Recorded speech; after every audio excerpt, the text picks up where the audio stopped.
Hello friends, metabolic syndrome x and diet changes. क्योंकि हम जो खाते हैं उसी से तो शरीर बनता है।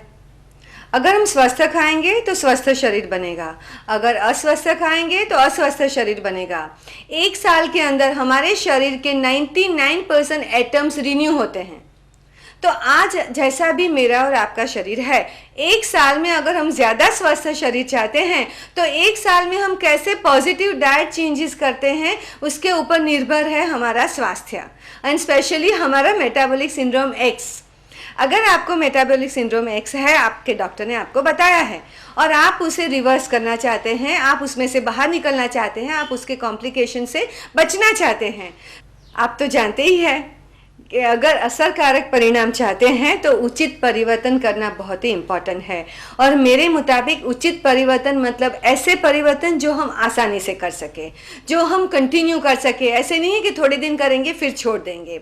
तो डाइट में चेंजेस लाना ज़रूरी है, मगर डाइटिंग करना ज़रूरी नहीं है।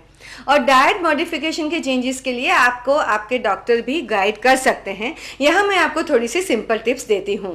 देखिए, डिफरेंट कंडीशंस के लिए डिफरेंट चेंजेस होंगे। जैसे कि अगर आपको डायबिटीज़ है, आप इंसुलिन रेजिस्टेंट है, तो आपको लो कार्बोहाइड्रेट मतलब हाई फाइबर खाना खाना है, थोड़ा सा हाई प्रोटीन लेना है, मगर low fat and low carbohydrate लेना है। और आपको ज़्यादा कार्बोहाइड्रेट मिलना चाहिए होल ग्रेन प्रोडक्ट से। तो आपको फिर क्या खाना है, तो ज़्यादा पल्सेस लेना है। अगर रोटी खा रहे हैं तो होल ग्रेन से खाना है, अगर ब्रेड ले रहे हैं तो होल ग्रेन से लेना है। और रिफाइंड कार्बोहाइड्रेट को बिल्कुल ही अवॉइड करना है। साथ में ज़्यादा फल और ज़्यादा सब्जी भी लेना है। और प्रोटीन भी अच्छे क्वालिटी में से लेना है, जैसे पल्सेस में से ले सकते हैं। अगर आप मीट ईटर है तो आप रेड मीट अवॉइड करेंगे, मगर लीन मीट लेंगे, ज़्यादा फिश लेंगे। अगर अंडा ले रहे हैं तो अंडे की जर्दी को अवॉइड करेंगे, एक से ज़्यादा कभी भी पूरा अंडा नहीं खाएंगे। You will avoid the yellow of the egg. तो ये पॉजिटिव चेंजेस आप कर सकते हैं। फिर लो फैट लेना चाहते हैं, स्पेशली आपको ट्रांस फैट बहुत कम खाना है। अगर आपने ये शब्द पहली बार सुना है ट्रांस फैट, तो trans fat are hydrogenated fat, जिसमें से हमारा कोलेस्ट्रॉल तो बढ़ता ही है, मगर ज़्यादा एलडीएल कोलेस्ट्रॉल और ट्राइग्लिसराइड्स बढ़ते हैं। और ट्रांस फैट हमें मिलता है केक्स में से, कुकी में से, खारी बिस्किट्स में से, ऐसे खारी पूरी में से, बहुत सारी चीज़ों में जहाँ पे हम वेजिटेबल फैट यूज़ करते हैं, specially solid vegetable fat use करते हैं, उसमें से हमें ट्रांस फैट की क्वांटिटी ज़्यादा मिलेगी, जो हमारे स्वास्थ्य के लिए बिल्कुल ही अच्छी नहीं है। वैसे भी हमें टोटल फैट इंटेक ही कम करना है। टोटल फैट इंटेक हमारी टोटल कैलोरी इंटेक का टोटल 15 to 20% से भी कम होना ज़रूरी है। जितना फैट इंटेक ज़्यादा रहेगा उतना कोलेस्ट्रॉल बढ़ेगा, वेट बढ़ेगा, सेंट्रल ओबेसिटी भी बढ़ेगी। तो फैट इंटेक आपको कंट्रोल करना है। फिर फाइबर इंटेक बढ़ाना है। और फाइबर आप वेजिटेबल्स और फ्रूट्स में से बढ़ा सकते हैं, होल ग्रेन में से बढ़ा सकते हैं, नेचुरल फाइबर सप्लीमेंट से भी बढ़ा सकते हैं। तो आप होल ग्रेन का यूज़ करिए, दलिया यूज़ करिए। अगर आटा यूज़ करते हैं तो उसको कभी भी छलनी से निकाल नहीं देना है, रिफाइंड आटा नहीं यूज़ करना है, होल ग्रेन आटा ही यूज़ करना है। फिर अगर आप कोई भी चीज़ खरीद रहे हैं बाज़ार में से, तो भी चेक करिए क्या मैदा है या उसमें होल ग्रेन फ्लावर है। अभी तो हर तरह की होल ग्रेन चीज़ें मिल जाती है, बिस्किट्स भी मिल जाते हैं, तो आप क्यों ये चूज़ नहीं करेंगे। ब्रेड भी मिल जाती है। तो जब भी आप मार्केट में जाएंगे तो choose complex carbohydrate whole grain products, वो आपके स्वास्थ्य के लिए बहुत ही अच्छा होगा। और सब्जी और फल, इसका पॉजिटिव बहुत ही इफेक्ट है मेटाबॉलिक सिंड्रोम एक्स के ऊपर। तो आप सब्जी और फल पूरे दिन में 8 सर्विंग्स लेना है। 8 सर्विंग मतलब याद करके गिन के लेना है। ऐसा नहीं है कि आज खाया कल नहीं खाऊंगा, लंच में लिया मैं डिनर में नहीं लूँगा। आपको हर मील में ये ज़रूर देखना है कि कोई सब्जी है, कोई फल है और ज़्यादा फाइबर है। वो आप अलग अलग रूप से लीजिए। सब्जी ज़्यादा ले लीजिए, सैलड ले लीजिए, कहीं और नहीं मिलता है तो सूप ले लीजिए। और सूप भी ऐसा पसंद करिए जिसमें ज़्यादा फैट ना हो, मगर क्लियर सूप हो, ज़्यादा सब्जियां हो। तो आप किसी भी रूप में दिन में 5-6 कटोरी सब्जी खाना शुरू कर दीजिए, जो आपको मेटाबॉलिक सिंड्रोम एक्स को कंट्रोल करने में बहुत ही हेल्प करेगा, क्योंकि it will help you to control insulin resistance. Hello friends, metabolic syndrome X, क्या आपने ये नाम सुना है? कहीं पढ़ा है? क्या इसके बारे में आपको कोई भी जानकारी है?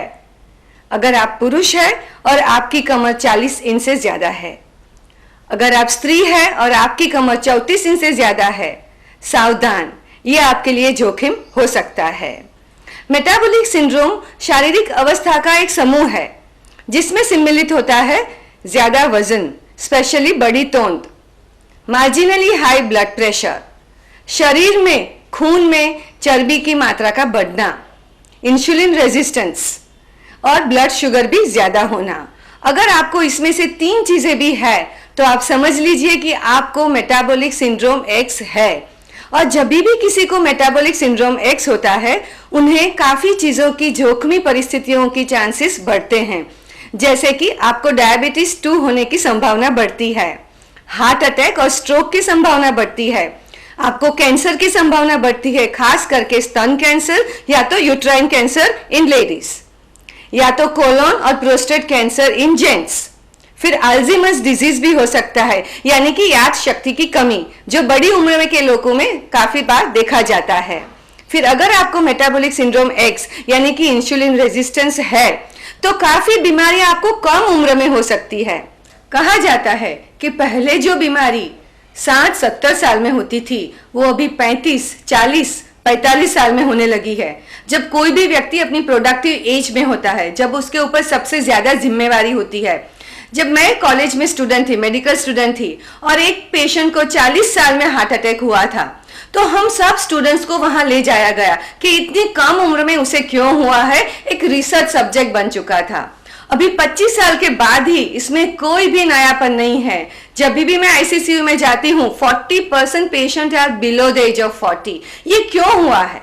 ये मेटाबॉलिक सिंड्रोम क्यों बढ़ गया है? क्यों हमारा इतना सारा valuable assets, financial and human valuable asset is lost because of the early diseases? इस सब के लिए हमें ही जागना पड़ेगा, हमें ही कुछ करना पड़ेगा। ये होता क्यों है? उसके 2 कारण है।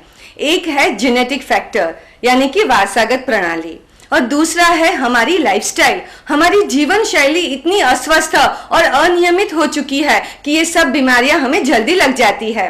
तो आपको भी जगना है, आपको भी अपने लिए कुछ करना है। क्यों इतनी कम उम्र में इतनी सारी बीमारियां लगने लगी है, मेटाबॉलिक सिंड्रोम एक्स होने लगा है? क्यों हमारा देश एक विश्व का राजधानी बनता जा रहा है डायबिटीज और बीमारियों के बारे में? इसके लिए हम क्या कर सकते हैं? हमें ही जगना पड़ेगा, हमें ही कुछ एक्शन प्लान बनाना पड़ेगा ताकि हम इससे बच सके और आगे वाली जनरेशन भी इससे बच सके। इसीलिए हमें अपनी जीवन शैली बदलनी होगी। हम अपनी वारसागत प्रणाली के बारे में कुछ नहीं कर सकते हैं, मगर हम ज्यादा फिजिकली एक्टिव हो सकते हैं, हम अपना स्ट्रेस लेवल कंट्रोल कर सकते हैं, हम खान पान के बारे में भी कुछ छोटा छोटा ख्याल रोज रख सकते हैं। चलिए ये क्विकी के माध्यम से हम इसके बारे में और जानकारी लेते हैं और साथ मिलके मेटाबॉलिक सिंड्रोम एक्स के सामने लड़ते हैं।